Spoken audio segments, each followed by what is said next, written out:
Good morning everyone, welcome back to the channel to a new blog. আশা করি তোমরা সকলে খুব ভালো আছো। পৌলমীর সংসারে নতুন একটি ভিডিওতে তোমাদের প্রত্যেককে জানাই স্বাগত। আজ সকাল সকাল গাছে অনেক ফুল ফুটেছে, সব ফুল তুলে নিয়ে চলে এসেছি। আর সকাল থেকে আমার যা খাওয়ার হয়ে গেছে। সানডে, তো সানডে সকালবেলাতে মোটামুটি একটা ছুটির দিন পাই রুম পরিষ্কার করার জন্য। সানডে কোনো ঝামেলা থাকে না, তো আজকে তাই ভাবলাম রুমটা একটু ক্লিন করব। সকালবেলায় যা বাসি কাজ ছিল সেগুলো সেরে নিয়েছি।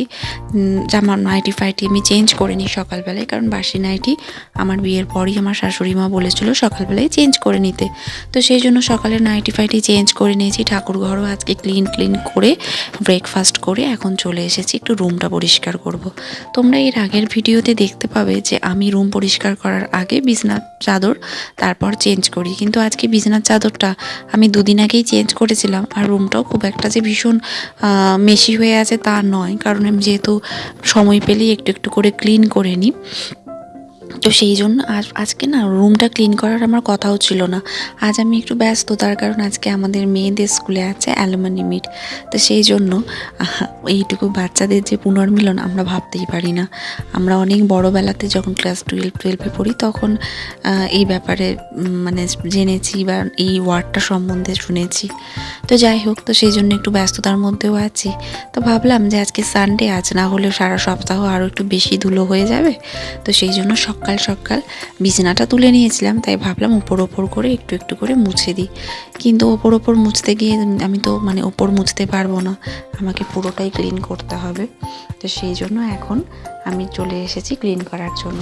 আর আমার মেয়ে দেখছে, ঘুরছে, ও বায়না করছে, কিছু একটা বায়না করছিল, আমার এখন মনে নেই। তো সেই নিয়ে আমি ওর সাথে কথা বলছি না, আর ও লাস্টে নিজের মতনই নিজে ডান্স করছে। তো খাটের আমি কি করে আধ ঘন্টা সময়ের মধ্যে রুম ক্লিন করি, চলো তারই এক ঝলক তোমাদেরকে আজকে শেয়ার করব।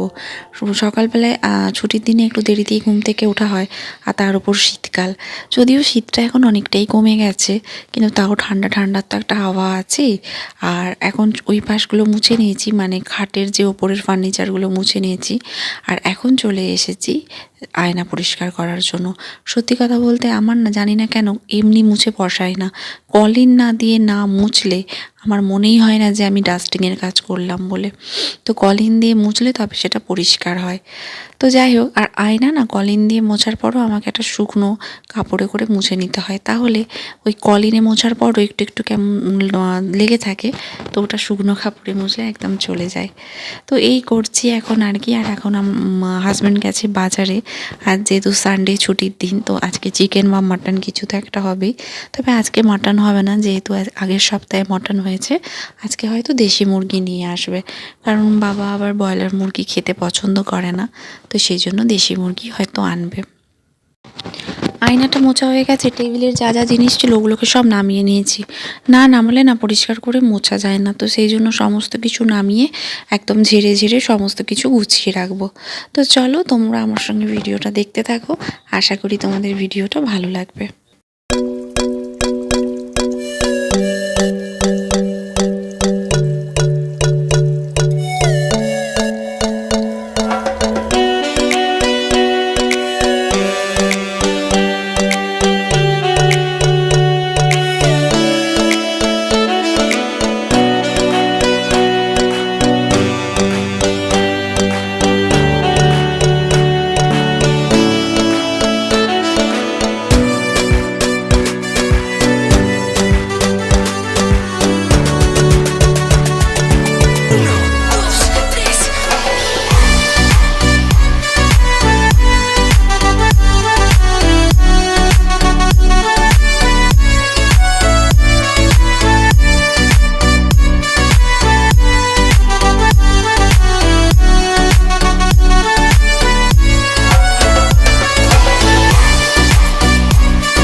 মোটামুটি রুম আমার গোছানো হয়ে গেছে, সমস্ত কিছু যে যার জায়গায় রেখে দিয়েছি। আর এই যে দেখে নাও রুম কেমন গুছিয়েছি, সব একদম ঝকঝক চকচক করছে। সব ভিডিও তো আর করা সম্ভব নয়।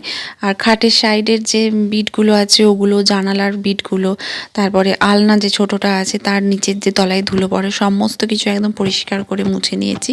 আর সত্যি কথা বলতে পুরো রবিবার দিন একটু, এই যে দেখতে পাচ্ছ কতটা পরিষ্কার লাগছে, একটুও ধুলো নেই।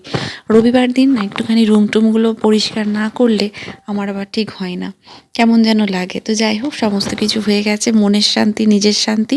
এবার বেবি দিয়ে এলে ঘর ঝাঁটিয়ে মুছে নেবে, আর জামা কাপড় যা আছে সেগুলো হয়তো কেচে নেবে আজকে। ওই যে দেখতে পাচ্ছ সমস্ত কিছু গোছানো হয়ে গেছে, একদম পরিষ্কার পরিপাটি। টুল, চেয়ার আমি সব কিছু মুছি, এমনকি আলমারির কাভার্ডগুলোকেও বাইরে থেকে একটুখানি ডাস্টিং করে নিই। তো এখানে গোছাচ্ছি, আর আমার মেয়ে কন্টিনিউ আমার সঙ্গে সঙ্গে ডিস্টার্ব করে যাচ্ছে। আমি কাজ করছি আর ও ডিস্টার্ব করে যাচ্ছে। বাচ্চাদের এটাই ধর্ম, কিছু বলার নেই। আর এখন যাব একটু কফি করতে, কারণ কিনা কাজ করে করে আমি টায়ার্ড। কফি করব। আর আজকে বাজার চলে এসেছে, চলো তোমাদের সঙ্গে দেখাই যে আজকে বাজারে কি কি এনেছে।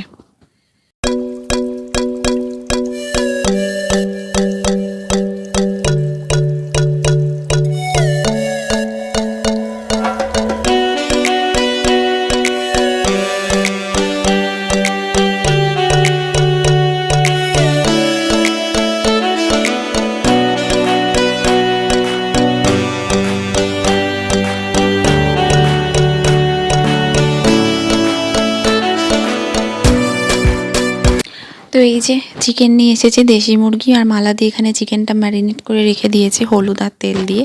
আর এখানে সমস্ত জোগাড় হয়ে গেছে, পেঁয়াজ, টমেটো, আর এখানে রসুন বেটে রেখেছে। সত্যি কথা বলতে কি, বাটা মশলার না স্বাদটা বড় অদ্ভুত হয়।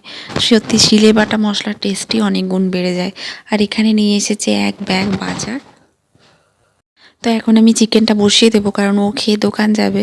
তো চলুন দেখে নেওয়া যাক যে আমি কিভাবে দেশি মুরগি রান্না করি। আর এখানে বেগুনগুলো শীতের বেগুন মনে হচ্ছে, বেগুন, বাঁধাকপি, ফুলকপি, কত বড় বড়। যে বাঁধাকপি ফুলকপিগুলোর দাম কিছুদিন আগে 30 টাকা করে ছিল, এখন সেগুলো 5-10 টাকায় বিক্রি হচ্ছে। যাই হোক, আমি এখানে তেলের মধ্যে আলুগুলোকে ভাজতে দিয়ে দিয়েছি। মাম্মামের জন্য একটু চিকেন তুলে রেখেছি, ও যেহেতু ঝাল খায় না। চিকেনটা না ওভাবে ঠিক আমার হয় না, যে ঝাল ছাড়া তুলে রেখে ঝাল দেব। চিকেনটা কষানোর ওপরই আমার মনে হয় নির্ভর করে।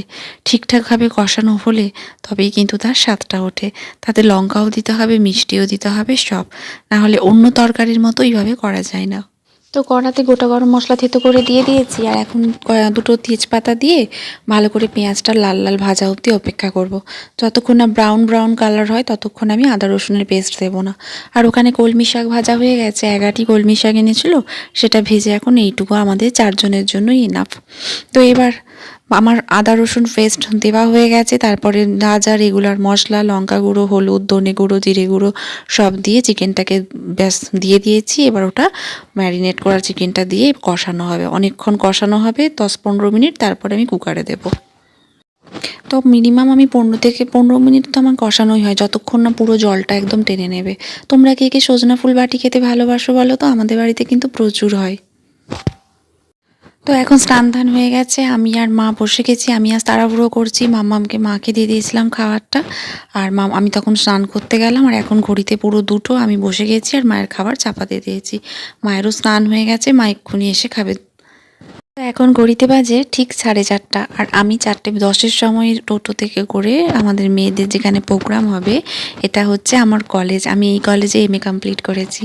তো আজ অনেক দিন পর এই কলেজটা ঘুরে ঘুরে দেখছি, তাই একটু ভিডিও করলাম, তোমাদের সঙ্গে শেয়ার করলাম। এই কলেজের সাথে অনেক স্মৃতি জড়িয়ে। আমার প্রথম কলেজের এক্সাম, মানে আমি যখন ফার্স্ট ইয়ারে পড়ি, আমার এই কলেজে সিট পড়েছিল। আমার গ্র্যাজুয়েশনে যদিও এই কলেজ ছিল না, কিন্তু আমার এমএ ছিল এই কলেজেই। তো যাই হোক, এখানে সমস্ত বান্ধবীর মায়েরা বসে আছে, আমিও বসে আছি। ও ছোটোবেলায় যে কিডস স্কুলে পড়তো, সেই স্কুলের 12 বছর পূর্ণ হয়েছে, তো সেই জন্য একটা মিট হয়েছে আর কি, অ্যালুমিনি মিট। তো এখানে ম্যাডামরা সমস্ত এসেছে, উদ্বোধনী সঙ্গীত হচ্ছে। তো খুব ভালো সন্ধ্যাটা কাটলো, ওরা ভীষণ এনজয় করেছে। আর তার সাথে আমরাও পুরনো সব বন্ধুদের, ওর যে ফ্রেন্ড, তার মাদের সঙ্গে আড্ডা মারতাম, তাদের সঙ্গে দেখা হলো, ফটো তোলা হলো, এবং কি ডিনারেরও ব্যবস্থা ছিল। আর আমার মেয়ে তো পুরনো ম্যাডামকে দেখেই চিনতে পেরে গেছে, জড়িয়ে ধরেছে, তার ফটো তুললাম, খুব ভালো কাটলো। তো এই ট্রফিটা দিয়েছে, এই মেমেন্টোটা, এগুলোই স্মৃতি হয়ে রয়ে যাবে। এর আগে গ্র্যান্ড পেরেন্টস ডে হয়েছিল, তখনও একটা মেমেন্টো দিয়েছে।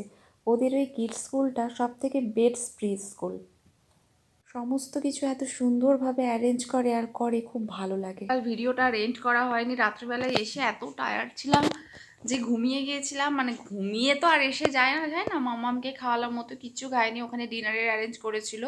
তা আমি ডিনার করেই এসেছি, কিন্তু ও খেলো না। তো এসে ওকে ফ্রেশ ট্রেশ করলাম, নিজে ফ্রেশ হলাম, হয়ে এবার ওকে খাইয়ে টাইয়ে তারপরে ও পটি গেল, পটি ওর পিপটি সব পরিষ্কার টরিষ্কার করে তাড়াতাড়ি কাল ঘুমিয়ে গেছি। মানে অন্যদিন 12:30 একটা বেজে যায়, কিন্তু কালকে 12টার মধ্যেই মানে আমরা শুয়ে গেছি, ঘুমও ধরে গেছে বলা যায়। আজ সকালে তো স্কুলে যেতে পারেনি, ও পারেনি, আর আমারও খুব হাত পা ব্যথা, ঠান্ডা ঠান্ডা লেগে গেছে একটু। ওয়েদারটা না কীরকম, মানে বাইরেটা রোদটা ভীষণ চড়া, কিন্তু ভেতরে ঠান্ডা, মানে রুমে এলেই ঠান্ডা। তো যাই হোক, যেই কারণে একটু ঠান্ডা লেগে গেছে, গলা ফলাগুলো ব্যথা, তো ওই জন্য আজকে আমিও উঠতে পারিনি। কাল থেকে আবার স্কুল হবে। তো চলো বন্ধুরা, কালকের ব্লগটা আমি এখানেই শেষ করলাম। যদি কিছু ভালো লাগে, ছেড়ে যাওয়ার আগে অবশ্যই একটা লাইক, শেয়ার এবং সাবস্ক্রাইব করতে কিন্তু ভুলো না। দেখা হচ্ছে পরবর্তী ভিডিওতে।